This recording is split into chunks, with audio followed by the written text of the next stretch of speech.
Hello everybody! In a time where literally hundreds of new shows and movies can be streamed, it's amazing how we're all still talking about Stranger Things over a year after it debuted. As you know, the second season has just been released, and it was just as good as the first season, if not better. Although you're probably wondering why Stranger Things is so good.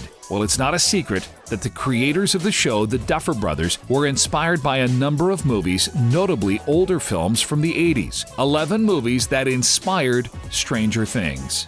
E.T. The Duffer brothers have said from the beginning that Steven Spielberg, Stephen King, and John Carpenter are their primary influences for the show. Despite having some scary moments, Steven Spielberg's E.T. isn't a horror film, but no other movie influenced the look of Stranger Things more. From preteens riding bicycles through suburban streets, to a scared boy exploring his backyard with a flashlight, to the main character's relationship with Eleven, E.T.'s DNA runs through every moment of this show.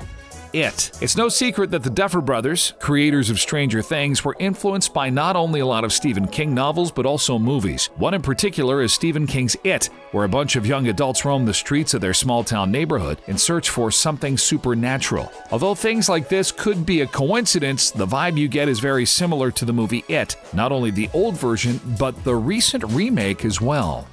The Thing. Instead of a cute extraterrestrial with a sweet tooth like E.T., The Thing features a shape-shifting alien who devours, mimics, and sows mistrust between a group of bickering researchers at the Antarctic base. John Carpenter's The Thing had the misfortune of premiering 2 weeks after E.T. It had grotesque gore effects that mainstream audiences weren't ready for, along with a 1970s cynicism that America was moving away from. An inspiration for the Duffer brothers, but not quite as big as E.T. Star Wars. Now, I know what you're thinking. How on earth has Star Wars influenced the making of Stranger Things? Well, not in a direct way, I'll tell you that much. Some may think that Eleven's powers remind them of some sort of Jedi mind trick. However, that's not what we're talking about here. We're simply speaking about the way in which Star Wars may have influenced the Duffer brothers to market the show Stranger Things. As you may have noticed, the cover for the TV show is very similar to how the cover of Star Wars: The Force Awakens in particular. Have a look for yourselves. Halloween 3. One of that show's standout performances is David Harbour as Chief Jim Hopper. And if Stranger Things was actually filmed in 1983, Hopper would have probably been played by the star of Halloween 3, 80s horror icon Tom Atkins. Much like Hopper in Stranger Things, Tom Atkins' character in Halloween 3 is a burned-out, beer-swilling beefcake who stumbles upon things that go bump in the night. The big difference between the two? Hopper has good reasons to start the show in that state, while Tom Atkins just played a deadbeat dad.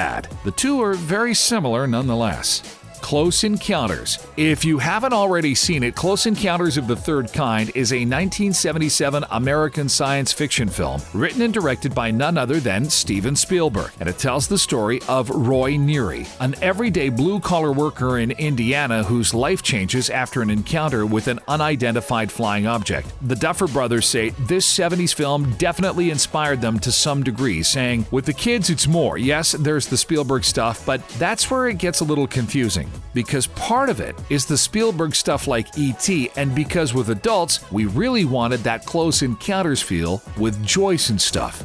Firestarter. While Stranger Things wears its inspirations on its sleeve, Eleven's origin story is the one plot point that some people think is directly copied from another story, Stephen King's Firestarter. Just like Eleven, King's story features a preteen girl, Drew Barrymore in the film, whose parents were dosed with LSD when she was conceived. And just like Eleven, her powers are steadily growing to the point where no one, possibly not even herself, can control them. If you haven't seen Firestarter, then don't worry, it's probably the worst in this list, although the plot points are obvious.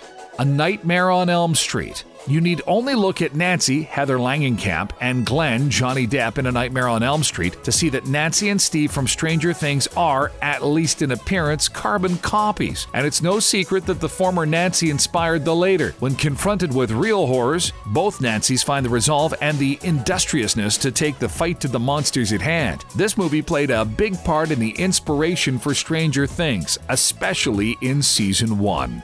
The Goonies. Now let's focus on the three movies movies that evoke the core characters in Stranger Things, the D&D group searching for their lost friend. The Goonies is the most famous of these picks. Produced by Steven Spielberg, the film feels like a classic 1980s young adult adventure story. Like Stranger Things, The Goonies also feature a group of young kids out exploring, searching for something they're not quite sure of. A lot of similarities between these two, to say the least.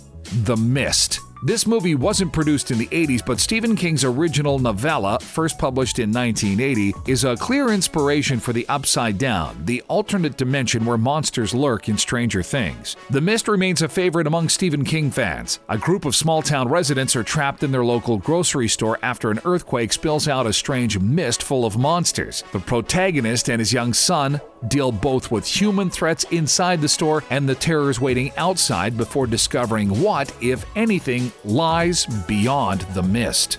Super 8. Now, once again, this movie also was not from the 1980s, although it's hard not to compare Stranger Things and Super 8. They both revel in the pop culture of the late 70s, early 80s, and the final months of adolescence. Like his takes on Star Trek and Star Wars, writer-director J.J. Abrams has one foot in the past and another in the present. There's an argument to be made that Super 8, like Stranger Things, is too nostalgic, but no one knows what makes the movies of this era tick like Abrams. Many people have said Stranger Things feels nostalgic, even from people that were born in the last decade, which begs the question, why do we all feel a connection with the show?